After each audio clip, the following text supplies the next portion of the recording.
لوبه په استرالیا کې ده خو په کابل کې لیدونکي ډیر زیات ورته ګرم دي چې دا لوبه وګوري. په هر ځای کې ډلې ډلې خلک لیدل کېږي او دلته کرکټ بورډ ته هم ډیر زیات مینوال راغلي تر څو دا لوبه په غټ سکرین باندې وګوري، خو بدبختانه دلته ورته دا سهولت نه دی برابر شوی او ګڼ شمېر د کرکټ مینوال لوبه یوازې د راډیوګانو لارې اوري. په نورو ځایونو کې هم ګرځو، ځینې خلک د تلویزیون له سهولته برخمن دي، هغوی د تلویزیون له لارې دا لوبه ګوري. ګورو چې څه کېږي.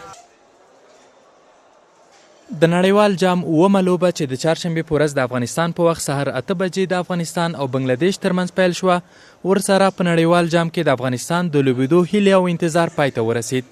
دا لوبه چې د هیواد په داخل کې د ډیرو تلویزیونونو او رادیوګانو لخوا خپرېده، د مینوالو لخوا هم په دقت سره څارل کېده. افغانان وایي په خپل ملي ټیم ویاړي چې نړیوالو میدانونو ته د افغانستان بیرغ او ملي سرود رسولی او له پیاوړي ټیمونو سره لوبې لري.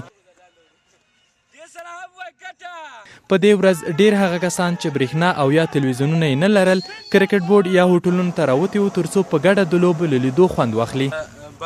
برکو له لاسه مونږ چې ځکه کورو کې برکونه نه ول، شاه شهید کې په ټانګلوګر دی جان کې هېڅ برکونه نشته.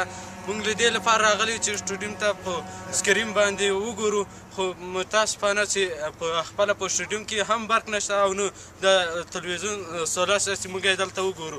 ډېر په خواږ ډېر په خوشحالۍ ورته راغلي اوس یاره موږ د خپل د مینوال د کرکټ وګورو او ډېر ښه په ډېر بېګاره چې ټوغه شپه مو ورته خوب نه ده کړی. موږ وایي چې دا کرکټ والا ټیم وګورو. په ځینو ځایونو او هوټلونو کې شاعرانو د کرکټ په اړه شعرونه د لوبې لیدونکو ته اورول او په دې سره د لوبې لیدلو خوند لا ډېر شوی و. که زمونږ عیساخیل دي چېرته ولید د جان وارسن غوندې کسان به درنه هېر شي.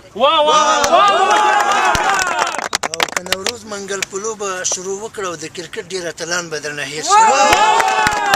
او که شاپور زادران د بالینګ خواته راغی پاکستان کې عمران خان به درنه هېر شي. او که میرویس اشرف وځلید میدان کې ټنډوکر د هندوستان به درنه هېر شي.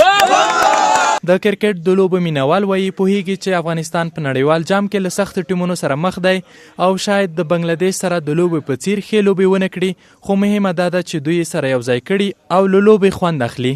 په کابل کې د یو شرکت چلونکي صافي ازادۍ راډیو ته وویل دا چې افغانستان له بنگلادیشه لوبه وبایلله خفه نه دی.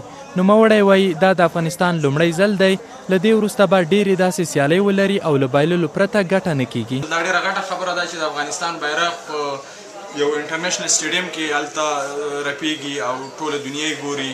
دا موږ دپاره یو د افتخار خبره ده. پکار ده چې په دې باندې موږ افتخار وکړو او باقي میچ ګټل یا بایلل دا د میچ حصه ده، خامخا یوې ګټي یا یوې بایلي. په داسې حال کې چې بنگلادیش د 105 منډو په توپیر دا سیالي وګټله، افغانان هیله ښیي چې په راتلونکو نورو سیالیو کې افغان لوبغاړي داسې سیالي وکړي چې د مینوالو تنده ماته کړي.